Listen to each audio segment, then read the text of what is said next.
আসসালামু আলাইকুম। আরেকটি নতুন ভিডিও টিউটোরিয়ালে আপনাদের সবাইকে স্বাগতম। আমি আপনাদের সাথে আছি Ismail Hossain Swapan, trainer, Jahid computer training centre.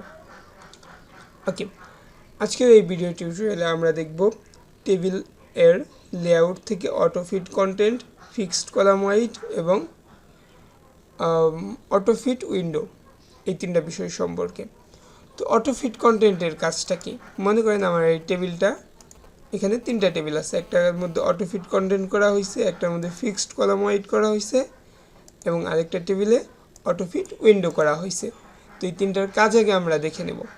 দেখেন, যখন অটোফিট কন্টেন্ট করা হয় তখন এখানে মনে করেন আমি আমার নামটা লিখব, এটা চেঞ্জ করে,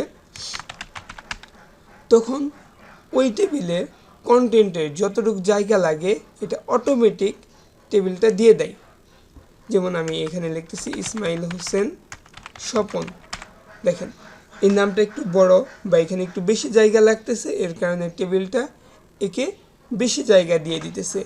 যেমন এইখানে মনে করেন স্যালারি 70,000, আমি এইখানে মনে করেন কিছুটা বাড়াইতেছি, তো এর এতটুকু জায়গা লাগতেছে, কতটুকু দিতেছে।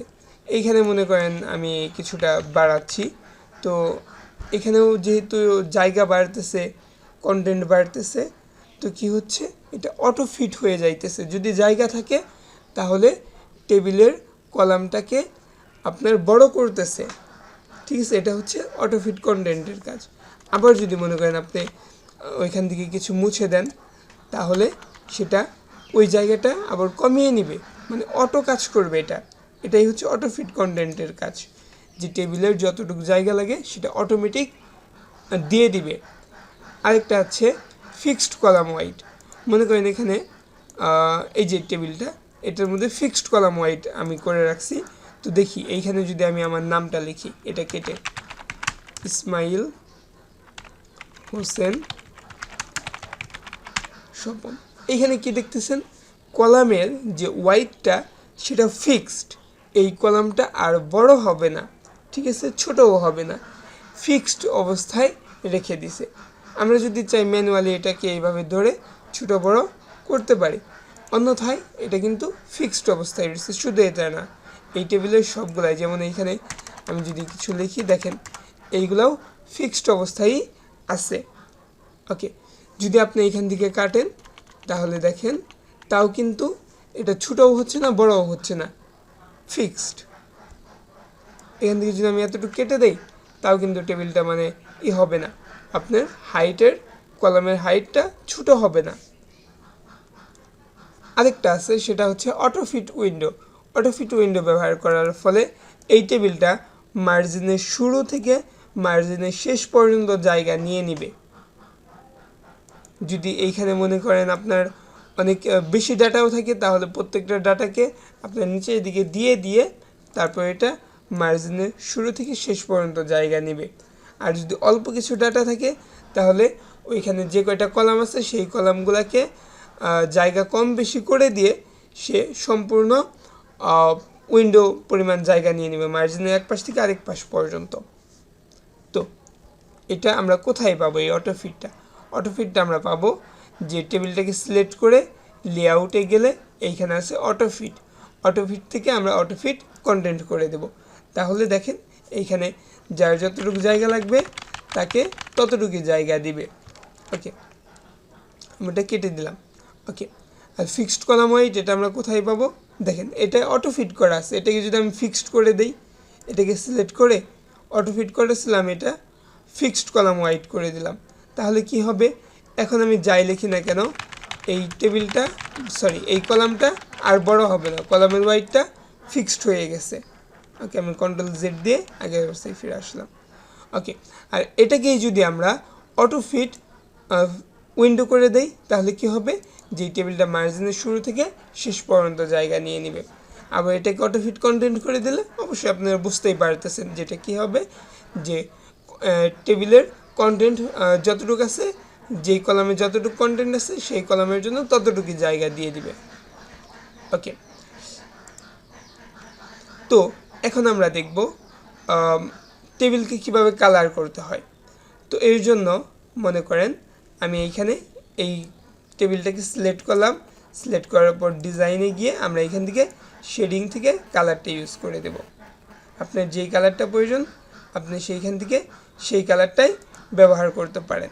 ওকে, মনে করেন আপনার শুধু এই কলামে কালার করা প্রয়োজন, তাহলে এই কলামটাকে সিলেক্ট করে শেডিংয়ে গিয়ে এখান থেকে কালারটা করে দেবেন।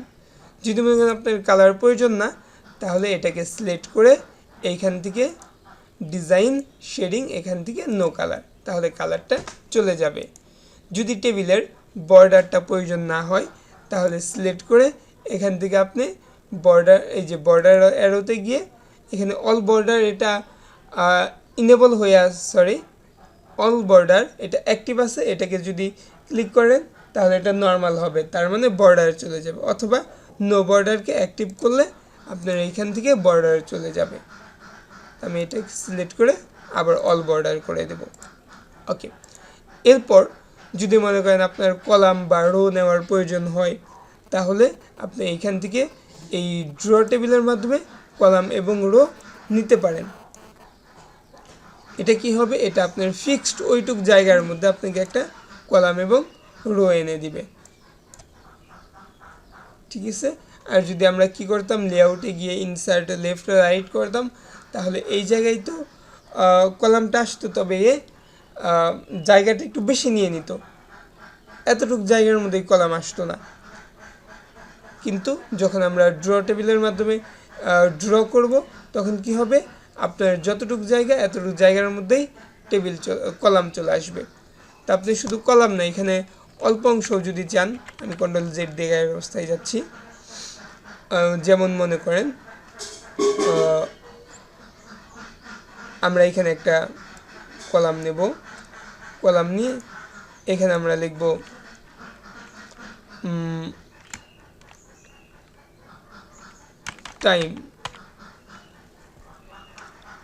টাইম। এরপর আমরা এইখান থেকে ড্র টেবিল দিয়ে এইখান থেকে টান দিয়ে দিলাম, তাহলে কি হলো, এখানে দুটা পার্ট হয়ে গেল।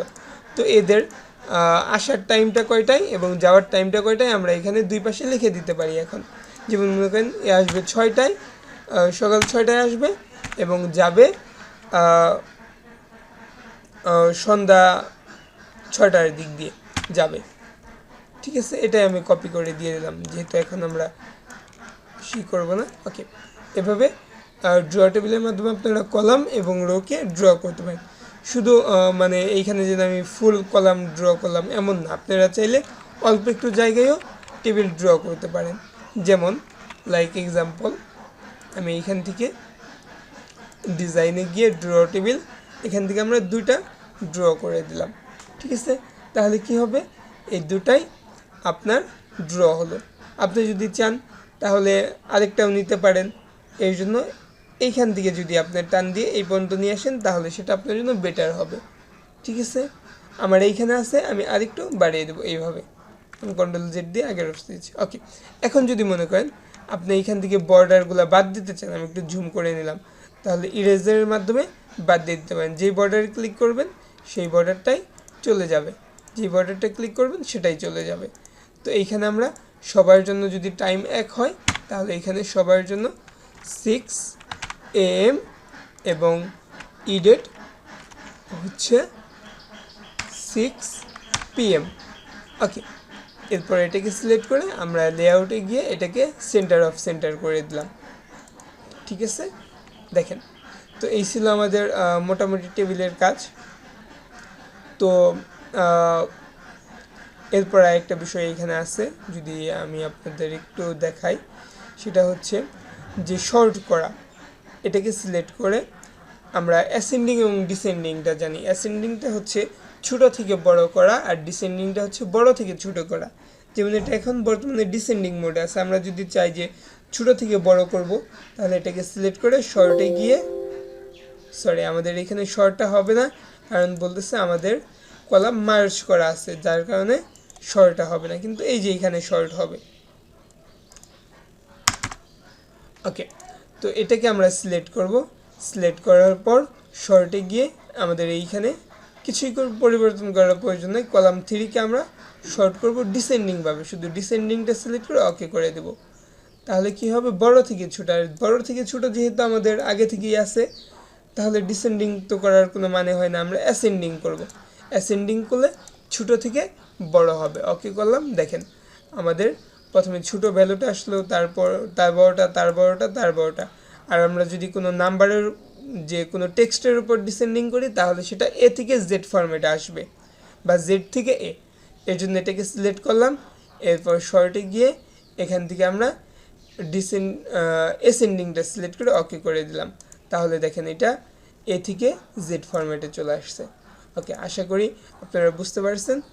টেবিলের এই ভিডিও টিউটোরিয়াল এই পর্যন্তই থাকবে। বেশি বেশি প্র্যাকটিস করবেন।